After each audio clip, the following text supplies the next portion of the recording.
Hi, it's Anastasia from Australian Business UBiz blog. How's everyone going? We're sitting in this beautiful office, Ray White, Taylor's Lake branch, and I'm going to have a beautiful chat with Peter. How are you today? Fantastic, Anastasia, and thank you for coming along. And I hope to all the viewers out there that this is going to be an informative session, and definitely happy to answer any questions even afterwards if anyone wanted to contact me to help them with anything they might need and any questions they have. Oh, absolutely. I think the answers that a lot of people are looking for are absolutely valid and current to today, because real estate is probably the most precious asset that we have in our life, outside of our health and family, of course. Yep. Look, just my first question to you, how was your 2020? How did you cope with the COVID situation? Yeah, I guess for a lot of businesses, not only real estate, it was very challenging. Obviously we had to adapt quickly. We had to make changes, and making those quick enough for our sellers, our vendors, and purchasers who were, in that space. What do we do? How do we do it? We're not able to do certain things, and how Ray White adapted to that made a real big difference in 2020. And I guess that's one of the things that has helped our vendors and our clients. So we're really happy about that. So what's now? Do you think it's a market rebound in 2021? Definitely there's a big recovery. I don't think anyone expected it to come back this quick. I guess there's a lot of factors in that. And a lot of the factors are definitely, in the purchaser's favour. So the buyers now are experiencing some phenomenal interest rates that have never been obviously in this country for many years. So that's a positive.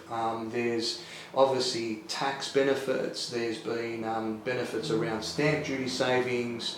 There's so many now incentives in the marketplace that are giving buyers confidence to purchase. Hence, it's driving prices, and it's making more people think that it's the right time to sell.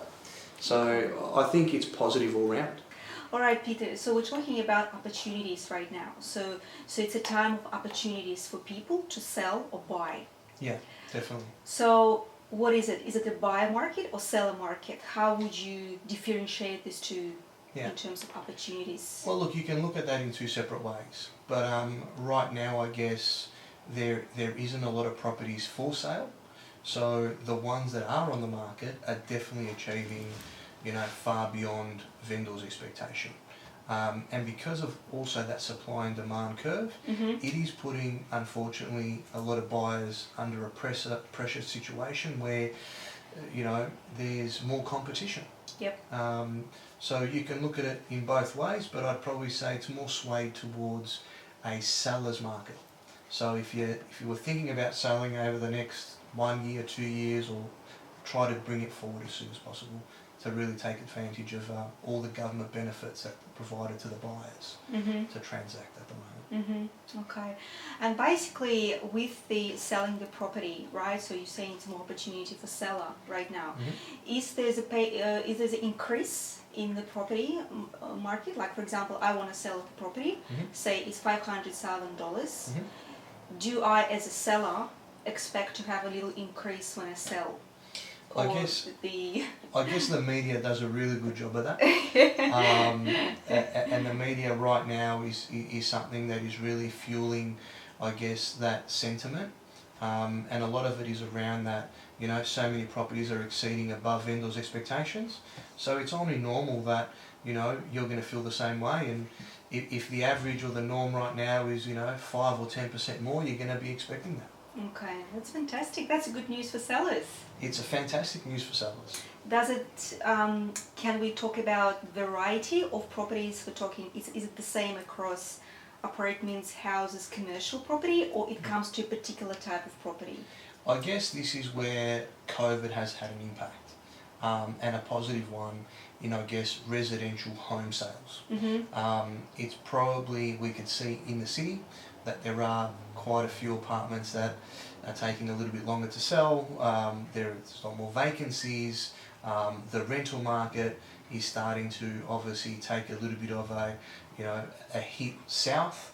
And that's because now with the current interest rates, people are being able to afford their own homes in suburbia. And they're coming out here and they're buying a large home on a large block, and they're being able to make the repayment. So definitely it's helping the residential housing market. It's probably having a little bit of an effect on the apartments. And with commercial, I think commercial is taking a lot longer to recover. Okay, so what advice would be for people who actually owners of apartments currently? Do they have to hold on to it and just wait until the market recovers? Or do you think it's going to be a long recovery and they just have to take action and do something else, rent it out? Or what's your advice? I still think there are cycles in the market. There are certain people that can afford housing. There are certain people that are still moving into commercial, and there's still people that are looking into entry-level apartments. So I still feel that the government incentives that are out there are definitely still helping people who are choosing to sell, regardless of whether it's an apartment, a house, or commercial. So definitely go into that space if you were thinking about it. There's still plenty of activity there. We sold an apartment not too long ago, where probably 6 months ago it was struggling to get sort of 4 to 420, and this time round it sort of got to 450 within the space of a couple of months. So there was a bit more activity, and the people that did buy that was people that were moving out of a rental and wanted to own their own place. So. Yeah. With auctions, because I know you're doing a lot of auctions as well. Yeah. Is it a driver to sell? Does it drive the sale at the moment, or it kind of sort of it's a more of desperation when I need to sell right now? I'm just putting an auction. Because for me, for example, I'm like just a regular person. Like I don't, for example, understand too much in real estate, and I hear a lot of auction. But to me, it sounds like, okay, it needs to be sold right now, like in the moment. Yeah. So is it worthwhile doing? And which case is scenario for people to do that, to go with the auction ahead? Well, Ray White's philosophy is definitely creating competition. And by creating competition, it does drive the price for our vendors. Our vendors are obviously the most important part of our business. And in time, those vendors will be sellers, and those purchasers will be our vendors also. So I guess as time progresses, it's one of those things that the auction process does create urgency. A private sale is more relaxed, it's time, it gives the buyer more control around conditions. It's a different scenario where competition doesn't drive that. We're fortunate enough in our space that we are, in the auction space, 99% of our properties are driven that way.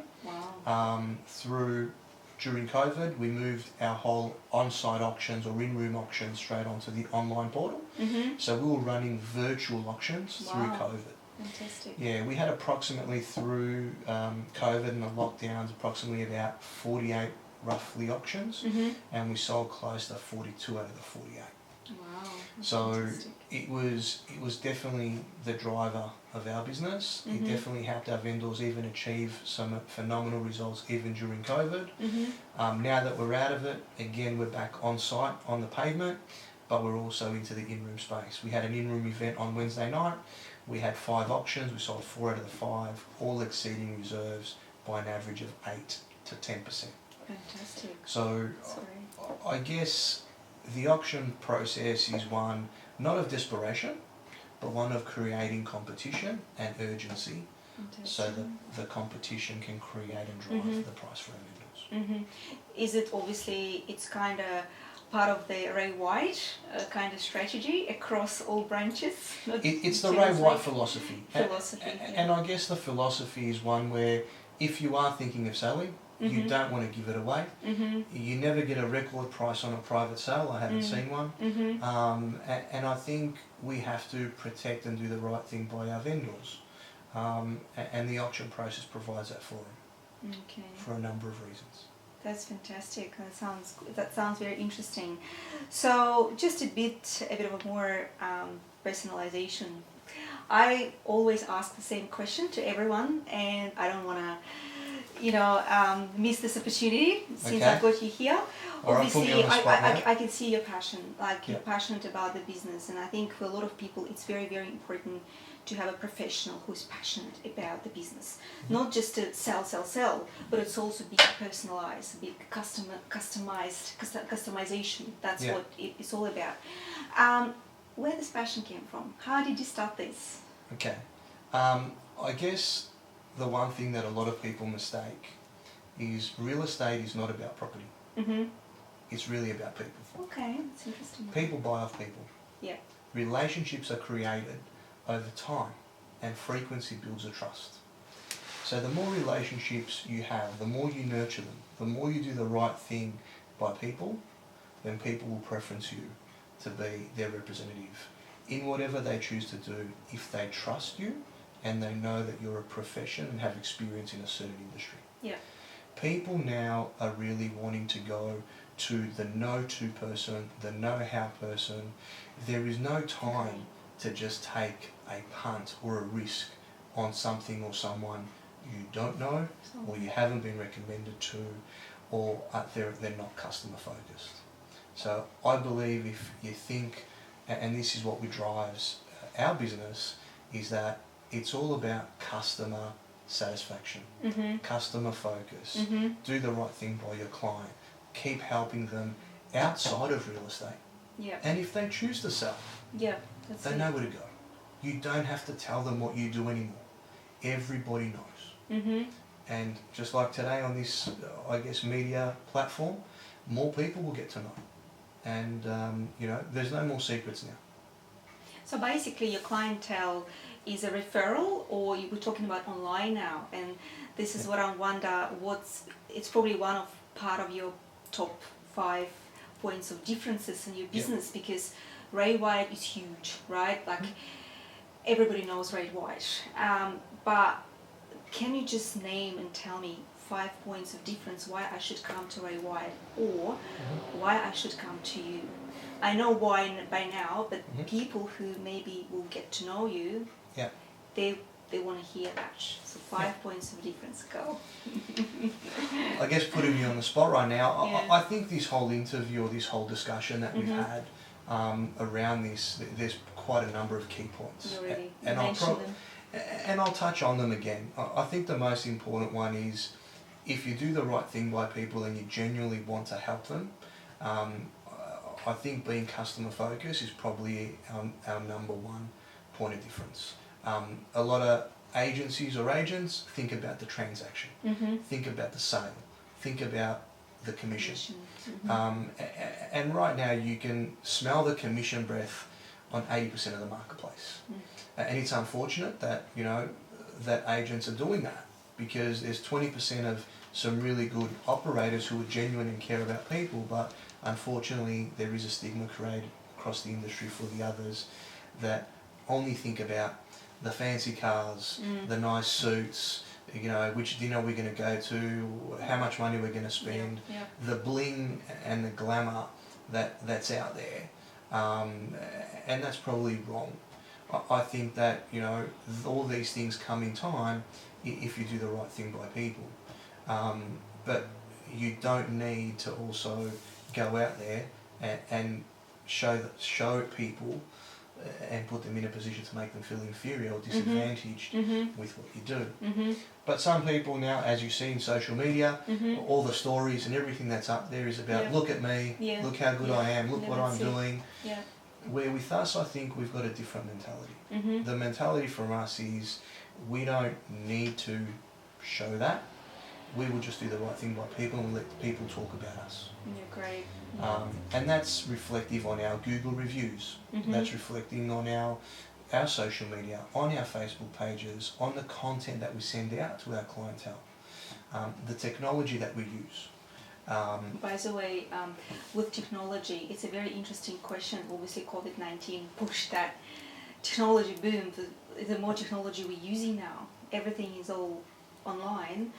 So with technology, can you tell me more about the way you operate in terms of the technology? Because I know you've got a lot of varieties of tools that your customers can utilize as well? Yeah, not only our customers. Customers, but yeah.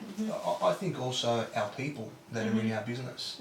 I think if you're not up to speed with technology, you're going to be left behind. Yep. What COVID has done is brought technology in the world probably 10 years forward. And by being able to have that in front of us is going to allow us to operate differently. We're fortunate enough that Ray White is a Google partner. So being a Google business partner, it allows us to do everything, through Google Meets, through Google Zooms, through virtual platforms, through everything's on cloud. I mean, the guys now physically don't need to come into the office to work. They've got their database live anywhere they want. They can transact their authorities, their contracts, our virtual auctions where we can be anywhere in the world and be doing them and transacting. So it has really changed the landscape. And I think that's another one of those top 5, and especially being part of such a large network, is that's where they were really supportive. Where unfortunately a lot of other brands, couldn't sustain that or weren't ready in time. And probably one of the things is with Ray White having offices overseas and in other countries, they saw it coming sooner. Yeah, that's it. And they informed us and they trained us and they provided the platforms for us and that's what you want as a franchise. So I guess I'm blessed to be part of it. So. Just a question with a bit of a unusual question maybe with coming in about online, and I always keep asking myself this question, you might answer it. Online business and face-to-face business. Do you think that online business can completely replace face-to-face communication with the customer? Because you talk about personalization and that communication. Do you think it's possible to completely have that transition into online and customers would be 200% satisfied still? Do you think it's possible? Or people still looking for face-to-face communication? They want to see you. I think as time progresses, they're not going to have the time to see me. Okay. I think the way that the world is changing, the pressure and the expectation of people and the way that they do business is constantly changing. They're expected to do more, they're expected to meet more people, they're expected to do more with their time. And unfortunately you can't be at the same place, all the time. Of course, and especially when you're dealing with interstate, overseas. We had to jump on a flight to go to a training in Sydney. We had to jump on a flight to go to Brisbane. We had to jump on a flight to go here. We had to spend 2 or 3 days. Now we do it all on Zoom within minutes. So it has changed the landscape. I think personalisation, if you've never met that client before, that person before, then there is a challenge. But I think, again, frequency builds trust. Whether they get to see you a lot more over a screen, it will change. But right now, I think people do want to see your time.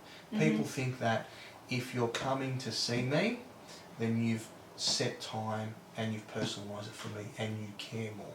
So there's an empathy there that I don't think the screen will be able to replace. Yeah, that's a good response. Thank you. I can see you have a lot of rewards here, awards. Yep. And I think all these awards, they probably answer this beautiful line on your wall. We don't want to be the biggest, but we want to be the best. Yeah. So I like that the best. And you pretty much answer those questions, what the best is. But if you summarize the best for Ray White, what is the best means? I guess the message that's behind me, and obviously we hold all our meetings here all the time, it's a clear message and clarity to our team and the people that are part of this business that this is the motto that we want to follow. This is our goal, this is what we aspire to. And we want to be the best for our clients. We want to be the best, I guess, in providing them the great service, in doing the best for them, in getting them the best price, being the best in every facet that we possibly can. Whether that's a landlord, whether that's a tenant, a buyer, anyone that we meet, if we can put our hand on our heart and say that we've actually done the best we could do for that person, then that's all I expect from my team. And I think over time there's been quite a lot of members here in the office that have adhered to that. and as they adhere to that, then success follows. Mm-hmm. So all the awards that you see are not just mine. You know, there's a lot more from other people in this business that genuinely want to do the best for their clients, and that's all I can ask for. Mm-hmm. So basically, your clientele right now, if they want to contact you, they just go online and submit the inquiries. They go to realestate.com.au, they go to domain. Yeah. Where they're going, like most of the time, to contact you. I think the way that the world is changing now, especially in our role, and again, technology and Ray White, and I guess the social platforms, I'm so easily found or accessible. By just putting my name into Google, you'll know everything about me within a couple of minutes. We've got your LinkedIn, right? Well, yeah. So I guess right now in our space or the business that we're in, we actually get digitally interviewed before we even attend a person's property. Nice. So before the phone call comes into the office, before we get a call for someone coming out to see us, we already get digitally interviewed before we go out there. And people make that choice before we even go. Is this the person I want in my home? Is this the right person to auction my property? Is their philosophy in line with mine? Am I going to have the right level of service? Let me have a look at their reviews. Let's see what people are saying. Who are these people? What are their results? How do they treat people? And then that's when you get the call. Unless, you know, you are personally referred and you've got a relationship, that's what we're big on. So awesome. Most of our business comes through referral and relationships that have been built over time. Well, I can see that you're very busy at the moment. You will be busy with all these opportunities, and thank you so much. Those are really good answers, and I do hope a lot of people will really find the answers for themselves. Please contact Peter. You know, I'll pop in the links after this video and opportunities to contact you directly and find more information about you. And I think they're going to probably interview you because you already see you now. I'm happy to be questioned and interviewed by anybody. So more than happy to help. Thank you for allowing me to speak to plenty of the viewers that are on your blog, and I hope that this also helps them with decisions they need to make moving forward. Oh, absolutely. Thank you so much. Thank you. Thank you.